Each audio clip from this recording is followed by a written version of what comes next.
2020 সালে বাংলাদেশ থেকে এসে পার্শ্ববর্তী এক ব্যক্তিকে প্রতিবেশী এক ব্যক্তিকে বাবা মা দেখিয়ে জাতিগত শংসাপত্র ও ভোটার কার্ডে নাম তোলার অভিযোগ উঠেছে শাসক দলের এক পঞ্চায়েত প্রধানের বিরুদ্ধে। আগে হ্যাঁ, তৃণমূল কংগ্রেসের পঞ্চায়েত প্রধানের বিরুদ্ধে এই অভিযোগ।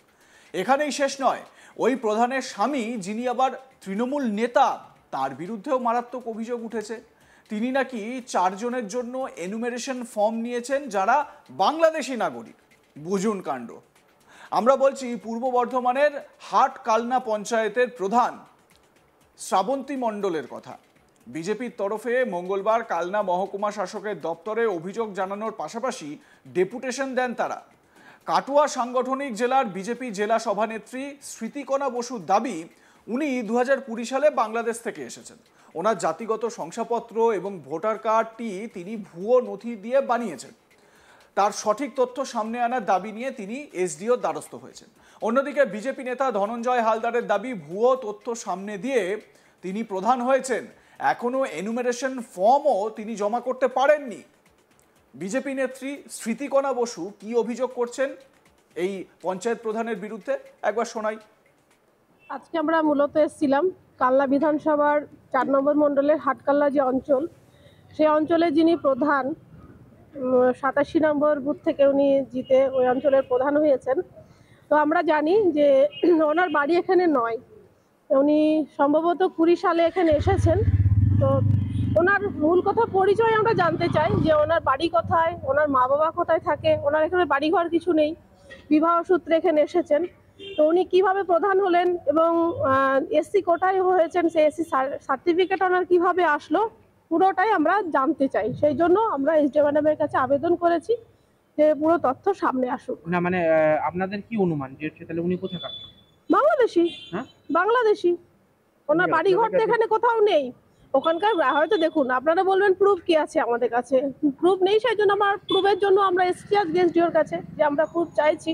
আমাদের যেটা অনুমান হচ্ছে, আমরা যেটা বুঝতে পারছি, বা ওখানকার গ্রামের মানুষ, পাড়ার মানুষ যেগুলো বলছে যে সেটা সঠিক কিনা, সেটা আমরা সরকারিভাবে আমরা জানতে চাই যে উনি ওনার তথ্য সামনে আনুক। এমনকি আমি যেটা জানতে পেরেছি যে এসআইআর এর যে ফর্ম, সেই ফর্মটাও ওনারা এখনো জমা করেননি, অনলাইনে জমা করেছেন এরকম কিছু শোনা যাচ্ছে। সেটা হয়েছে কিনা আমি জানি না। আমরা সঠিক তদন্ত করে সঠিকটা জানতে চাই। এটা জানার জন্যই মূলত আজকে আমরা এসডিও ম্যাডামের কাছে এসেছি।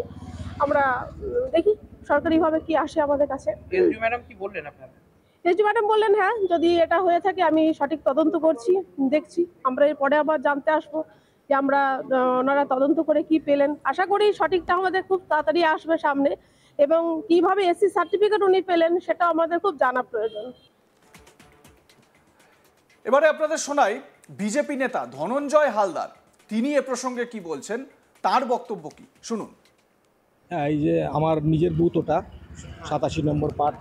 তো সেই পার্টে যিনি প্রধান, সেই প্রধান আমরা যতদূর জানি যে উনি 20 সালে, শ্রাবন্তী মণ্ডল, 20 সালে উনি বাংলাদেশ থেকে এসে ওখানে একজনকে বিয়ে করেছেন, এবং সেখানে বিয়ে করার পরে উনি এসসি কোটায় ওখানে নির্বাচিত হয়ে প্রধান হয়েছেন, ভালো কথা। কিন্তু ওনার এখানে যে বিএলওকে সরিয়ে দেওয়া হয়েছে, কারণ আমার সন্দেহ এটাই, সবাই এনুমারেশন ফর্ম দিয়ে দিয়েছে বিএলওকে জমা, কিন্তু উনি দেয়নি। বারবার যাওয়ার বিএলও গেছে, এবং সেই সঙ্গে আমাদের পার্টির যে বিএলএ 1 বিএলএ 2 সে গেছে, কিন্তু ফর্ম উনি দেয়নি।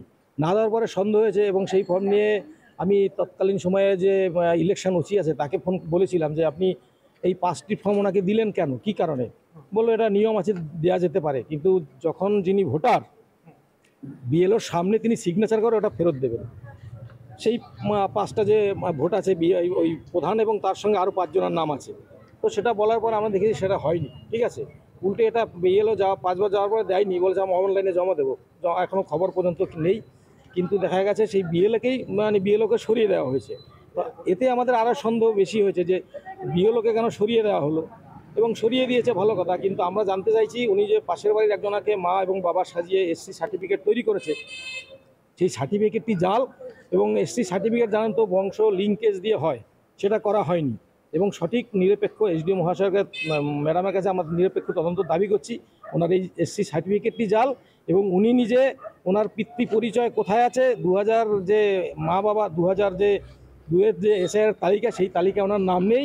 সেই কারণে অবিলম্বে আমরা এর দ্রুত মীমাংসা চাইছে এই প্রধান ইনি অবৈধভাবে এবং অন্যায়ভাবে প্রধান হয়েছেন, সেটা অবিলম্বে একে প্রধান থেকে পদচ্যুত করা হোক। আচ্ছা উনি যে বলছেন যে SDO যে সার্টিফিকেট জল করেছে তার প্রুফও আপনাদের কাছে রয়েছে? হ্যাঁ, প্রুফ বলতে দেখুন, এখনো বুঝতেই পারছেন ক্ষমতাসীন দল তৃণমূল কংগ্রেস, তাদের বিরুদ্ধে সেই যাকে মা বাবা সাজিয়ে করা হয়েছে সে হয়তো বলতে চাইবে না, একটু তো ভয় থাকাটাই স্বাভাবিক। কিন্তু আমরা সম্পূর্ণ জানি এটা সম্পূর্ণ জানা, কারণ মা বাবার অস্তিত্ব নাই যেহেতু, তারা সে কী করে এখানে করবে। এবং সেই সঙ্গে আরও 5টি ভোটার আছে, তারা বাংলাদেশে বাস করে। এই আপনাদের কাগজটা আছে, এই কাগজটায় লেখা আছে সেই লোকগুলো 5টা লোকই বাংলাদেশে বাস করে।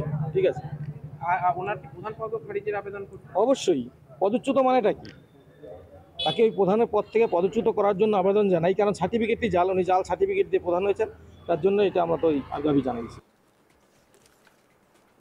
অন্যদিকে সমস্ত অভিযোগ অস্বীকার করেছেন হাটকালনা পঞ্চায়েতের প্রধান শ্রাবন্তী মণ্ডল। এ প্রসঙ্গে তিনি বলেন, ওনারা আগে প্রমাণ করুন আমার ডকুমেন্টসগুলো ভুয়ো, তারপর আমি সব প্রমাণ দেব। শ্রাবন্তী দেবী অভিযুক্ত পঞ্চায়েত প্রধান, তৃণমূল পঞ্চায়েত প্রধান, কি বলছেন শুনুন।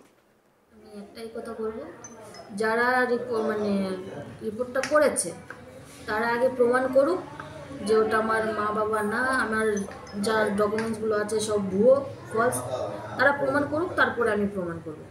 আচ্ছা, আর একটা বিষয় ওরা ওখানে উল্লেখ করেছে যে হচ্ছে কি আপনার স্বামী বনমালী মণ্ডল 4 জনের এনামোরেশন ফর্ম জমা করেছেন, মানে জমার জন্য নিয়েছেন।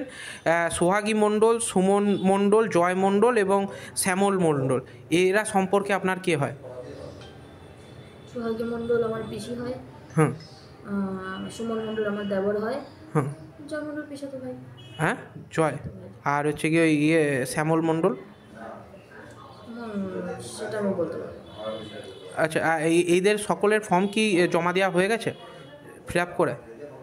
সেটা তো যার যার কাছে আছে প্রমাণ, কি করে বলবো। তখন হয়তো এখানে কোনো ওরা কোথাও গেছিল, তার জন্য নিতে এসছে, একজনের ফর্ম তার একজন নিতেই পারে না, মানে এরা বিজেপির দাবি যে এরা কেউই এখানে থাকেন না, সকলেই বাংলাদেশে থাকেন, হচ্ছে কি এ বিষয়ে তারা অভিযোগটা দায়ের করেছে। তো তাদেরকে এনে দেখাতে হবে আমাদের। আচ্ছা, আপনি কি ইনামোরেশন ফর্ম জমা করেছেন? না, আমি এখনো না, হ্যাঁ, এখনো করিনি। না এতদিন হয়ে গেল, সেক্ষেত্রে পারিবারিক কিছু প্রবলেমের কারণে করতে পারিনি। আমার শাশুড়ি মা আজকে হসপিটালে ভর্তি আছে, আচ্ছা কিছু প্রবলেমের কারণে করতে পারিনি। বিওলে একবার গেছিল, তখন আমাদের ফর্মটা ফিল আপ হয়নি, তারপর আর বিওলে যায়নি। আচ্ছা, বিএলওকেও তো চেঞ্জ করে দেওয়া হয়েছে এই বুথের, মানে হচ্ছে কি সেটাও হচ্ছে কারণ সমেত দেখিয়েছে যে এই ঘটনা বিজেপি উল্লেখ করেছে সেই অভিযোগপত্রতে। আচ্ছা, আমরাই যে রিপোর্ট করেছি সেটা কি ওরা প্রুভ করতে পেরেছে? এ বিষয়ে শ্রাবন্তী মণ্ডলের স্বামী বনমালী মণ্ডল বলেন, যাদের ফর্ম নিয়েছি তাদের মধ্যে 2 জন আমার আত্মীয় আর 2 জন প্রতিবেশী। কি বলছেন তিনি শুনুন।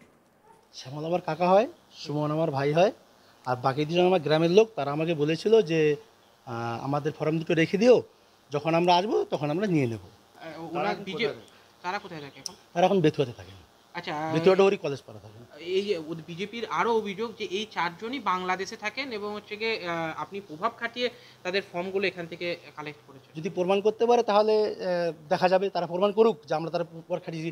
কারণ ওর দাদা তো বিজেপির এই বর্ধমানের হুনু সভাপতি, তো ওর ভাইকে যদি আমি প্রভাব খাটাতে পারি তাহলে ও সেটা আমাকে প্রমাণ করে দেখিয়ে দেখ।